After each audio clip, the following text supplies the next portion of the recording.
Students, force defence academy में आपका हार्दिक स्वागत करता हूं। जैसा कि पिछले 4-5 वीडियो में मैं आपसे बातचीत कर रहा था और मैंने कहीं ना कहीं ऐसा एक बार जिक्र किया था कि एनडीए एनए की एग्ज़ाम की यदि प्रॉपर प्लानिंग हो, प्रॉपर सिस्टमेटिक तरीके से यदि हम लोग उन चीज़ों को समझते हैं कि किस टाइप के क्वेश्चंस आते हैं और क्वेश्चन को हम लोग सेल्फ प्रैक्टिस के तौर पर कैसे डिज़ाइन करें, तो ऐसे कुछ कमेंट्स भी मुझे मिले थे और कहीं ना कहीं पर्सनली आप लोगों का जो मैसेज मेरे पास आता है, तो मैं आपको यहाँ पर ये बताना चाहता हूँ कि एनडीए की यदि हम लोग प्रॉपर प्लानिंग करें तो घर में बैठकर हम लोग प्रैक्टिस कैसे करें।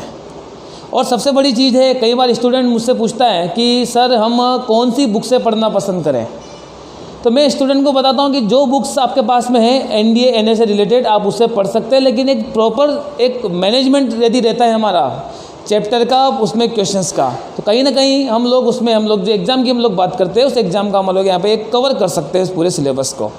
तो ऐसे ही कुछ चीज़ें यहाँ पर मैंने तैयार की है और आज आपसे मैं बात कर रहा हूँ कि ऐसे कुछ चैप्टर्स होते हैं जहाँ पे हम लोग एक क्वेश्चन से भी मल्टी क्वेश्चन डिजाइन कर सकते हैं।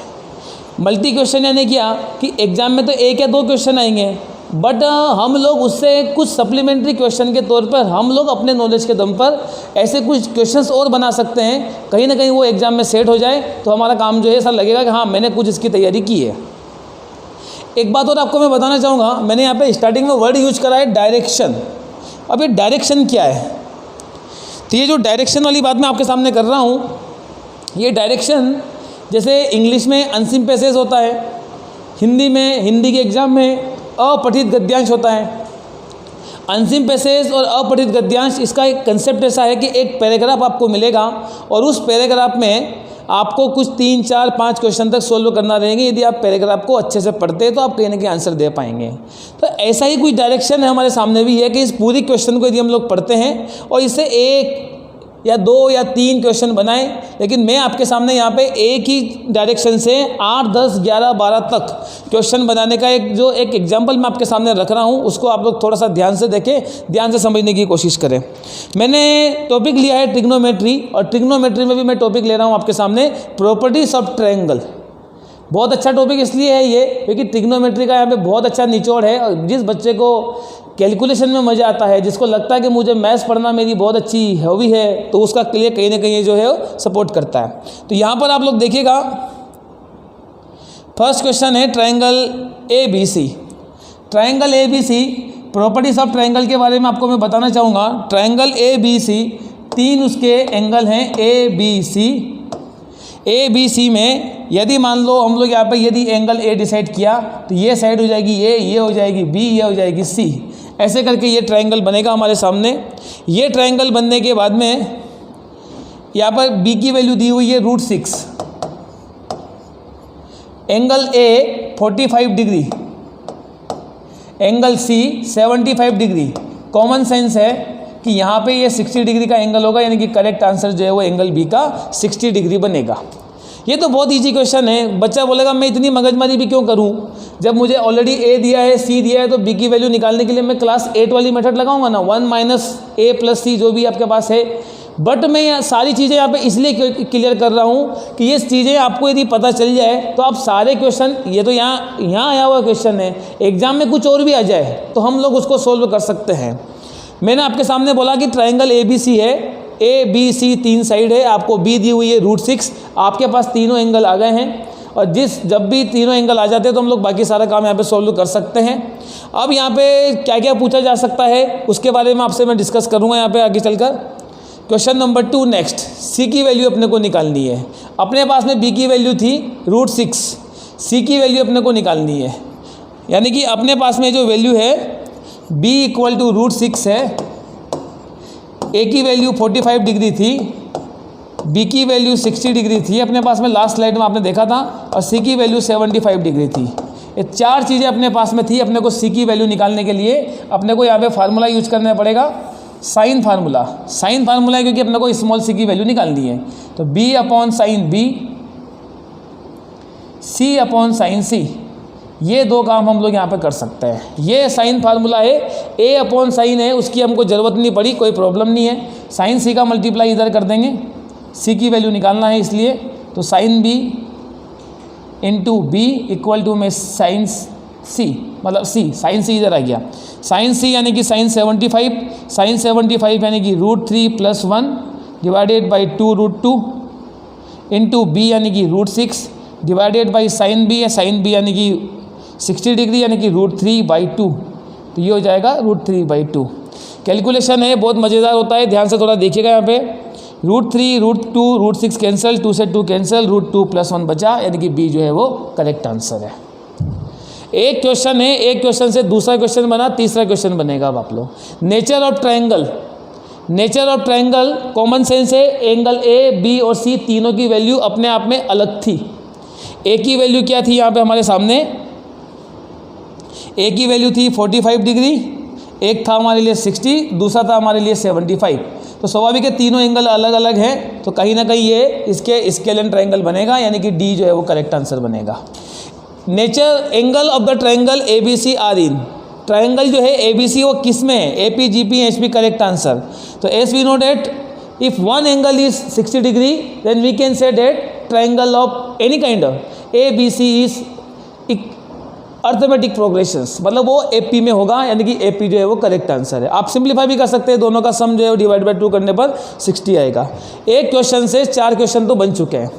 आप लोग फिर थोड़ा आगे चलें। Next, area of the triangle, area of the triangle ये थोड़ा सा खास है क्वेश्चन आपके लिए, इसलिए खास है क्योंकि यहाँ पे एरिया वाली बात हो गई है।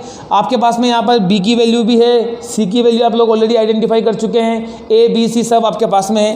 तो एरिया ऑफ ट्रायंगल जो है वो हम लोग ले सकते हैं, फार्मूला है ये 1/2 B C sign A, B C sign ए।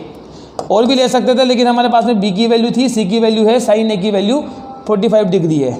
तो 1/2 बी यानी कि √6, सी यानी कि √3 + 1 और साइन ए यानी कि साइन 45 यानी कि 1/√2। तो यहाँ से क्या क्या वैल्यू मिलेगा हमको, √2 से √6 जाएगा तो √3 मिलेगा अपने को, √3 × √3 मतलब कि 3 + √3 जाएगा, यानी कि बी जो है वो करेक्ट आंसर है। ये एरिया वाला मैटर पूरा क्लियर हो गया। नेक्स्ट आगे चलें हम लोग यहाँ पर। The ratio of the sides of triangle A B C, ratio of the side of the triangle A B C, यानी कि अपने पास में तीनों की रेशियो निकालना है साइड का। तो ए की वैल्यू है हमारे पास, ए की वैल्यू हमारे पास अभी नहीं निकाली हम लोगों ने, बी की वैल्यू √6 थी, सी की वैल्यू जो आई थी वो √3 + 1 आई थी। ए की वैल्यू निकालने के लिए हम फिर यहाँ पे साइन फार्मूला लगा यूज कर सकते हैं, sine A = B divided by sine B.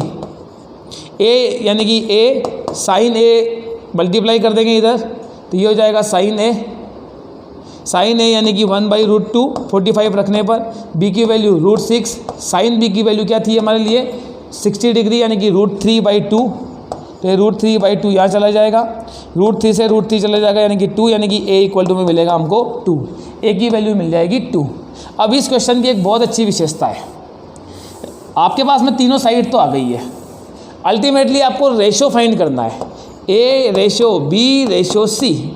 आपको रेशो फाइंड करने के लिए ए की वैल्यू 2, रेशो बी रेशो सी तो √3 + 1।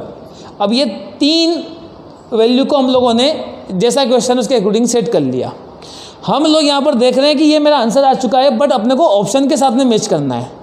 तो ऑप्शन के साथ मैच करने के लिए अपने को क्या करना है, तो आप लोग देखिएगा यहाँ पे सभी ऑप्शन में √3 + 1, √3 + 1, √3 + 1, √3 + 1 है, लेकिन यहाँ पे डिवाइडेड बाई √2, 2√2, 2√2, 2√2 है, 2√2 कॉमन है, तो 2√2 का डिवाइड मैंने सी वाले के साथ कर दिया।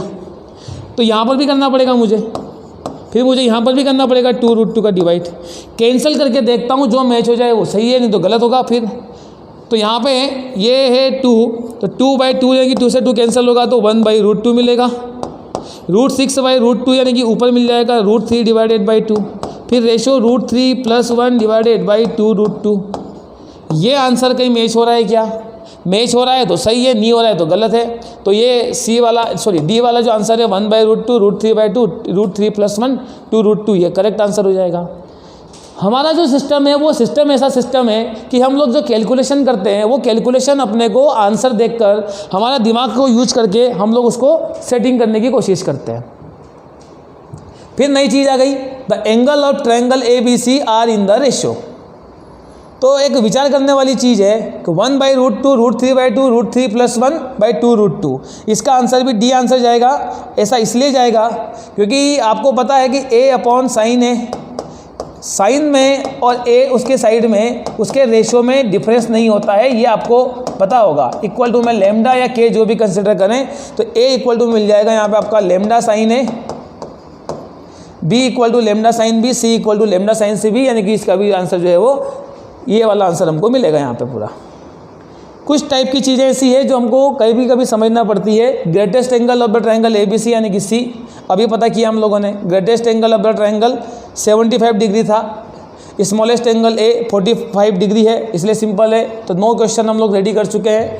The value of sine square 2b, ये चीज़ भी इसलिए अच्छी है क्योंकि ट्रिग्नोमेट्री यहाँ पे कवर हो रही है, तो कहीं ना कहीं अभी इंपॉर्टेंट बन जाएगा। साइन 2b, b की वैल्यू 60 डिग्री थी, 60 × 2 120, साइन 120 डिग्री √3/2 पॉजिटिव होगी तो ये जाएगा 3/4, √3/2 यानी कि 3/4 प्लस 2a 45 डिग्री यानी कि 1 यानी कि 7/4 करेक्ट आंसर। वैल्यू पुट कर दी मैंने। तो यहाँ पे एक ही क्वेश्चन रखा है इसका, लेकिन आप यहाँ पे इसके 10, 12, 15, 20 जितने क्वेश्चन बना सकते हैं उतने बना लीजिएगा, क्योंकि साइन की जगह कोस कर दीजिएगा, 10 कर दीजिएगा, स्क्वायर है वहाँ पे क्यूब कर दीजिएगा। ऐसे बच्चे की तरह क्वेश्चन बन सकते हैं, कोई बड़ी बात नहीं है। फिर लास्ट क्वेश्चन है b - c √2। तो b की वैल्यू क्या है, c की वैल्यू क्या है, दोनों वैल्यू आपके पास है वो रख दीजिएगा। b की वैल्यू √6 थी, माइनस c की वैल्यू क्या थी आपके लिए वहाँ पे, b की वैल्यू √6, c की वैल्यू थी √3 + 1 × √2।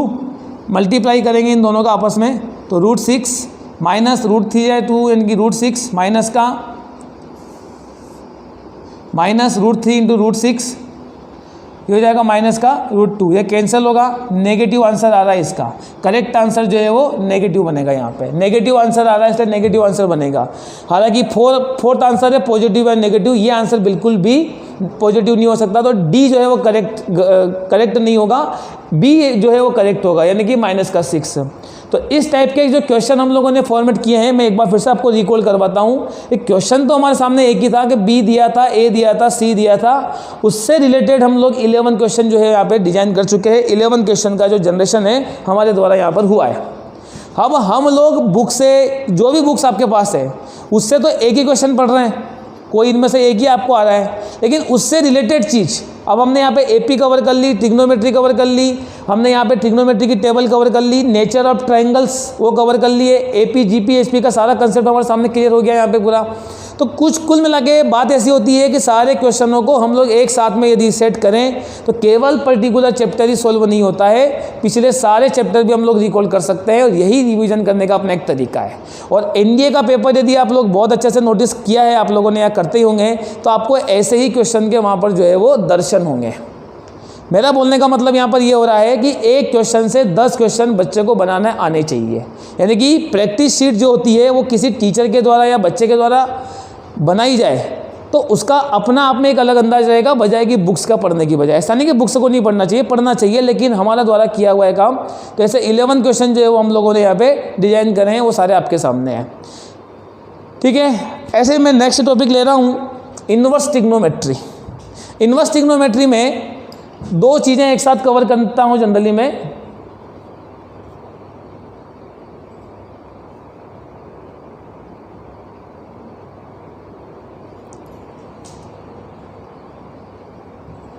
एक चीज़ तो हो जाएगी आपकी यहाँ पे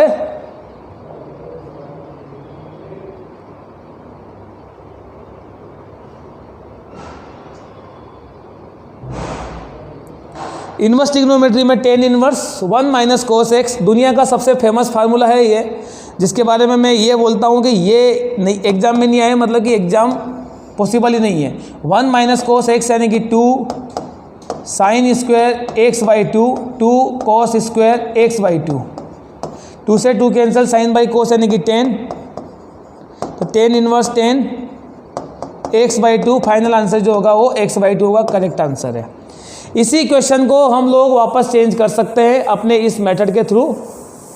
कैसे चेंज किया कि ये जो कोट इन्वर्स था 10 की जगह कोट लिख दिया, तो ये जो मटेरियल था वो तो अपना वो का वही रहेगा, बाहर क्या है कोट है, तो बाहर यदि यहाँ पे कोट इन्वर्स है तो अंदर अपना टेन ही है, तो टेन x/2 जो बना ये, इसको कोट में कन्वर्ट करना पड़ेगा अपने को।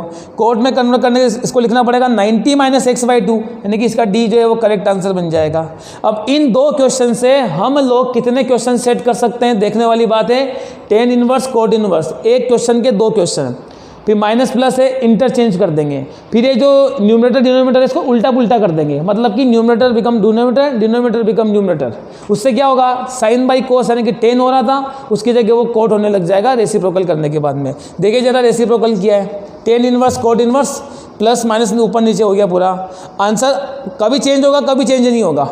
फिर क्या करा, tan inverse cot inverse, question में 1 + cos x था, उसकी जगह हम लोगों ने माइनस वाले की जगह साइन लिख दिया। उससे क्या फ़ायदा हुआ इसमें कि जब साइन लिखा हम लोगों ने तो ये बनेगा टेन इनवर्स साइन x यानी कि 2 sine x/2 cos x/2 divided by 2 cos square x/2। 2 से 2 कैंसिल, एक cos से cos cancel, sine by cos यानी कि x/2 इज करेक्ट आंसर। और यहाँ क्या होगा, यहाँ क्या होगा 90 - x/2। ऐसे करके दो क्वेश्चन इससे और बन गए हमारे सामने। तो ऐसे करके ये एक बना 1 + cos x, दूसरा बना हमारे सामने ये 8 और 9 में 1 + cos 1 - cos।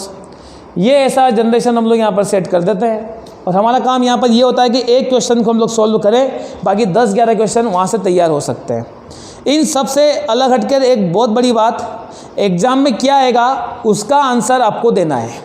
अपना ज़्यादा दिमाग वहाँ पर नहीं लगाना है कि जो मुझे आता है वो मैं टिक करूँ, बजाय कि जो एग्ज़ाम में पूछा गया है उसका आंसर देना।